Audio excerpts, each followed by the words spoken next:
Hi! Let's paint by number. Yan na. Alam nyo ba guys, tagal ko na tong gustong i-placed order. Sa TikTok shop ko to nabili ha. 66 pesos. May kasama ng isang canvas. Bahala kay ditan. Tapos 10 colors, 2 brush, isang malapad at isang manipis lang ba. Yan. Yan nga. Tagal ko lang gustong bumili ng ganyan. Pero kako, baka hindi maganda, ganyan, baka masayang lang.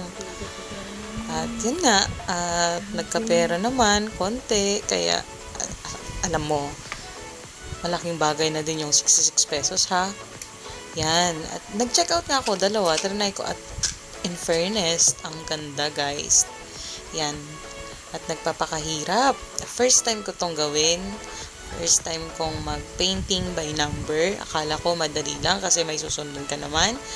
At isang malaking kasinungalingan. Kasi hindi madali.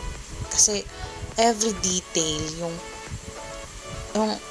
pinili ko pa naman yung mga parang minimalist, ganyan.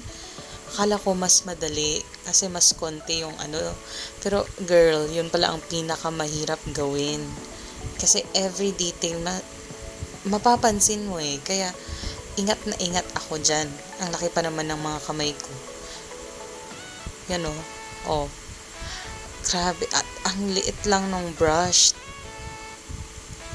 Ingat na ingat ako para hindi magkalat yung ano ba tawag dyan? Ink? Ano ba?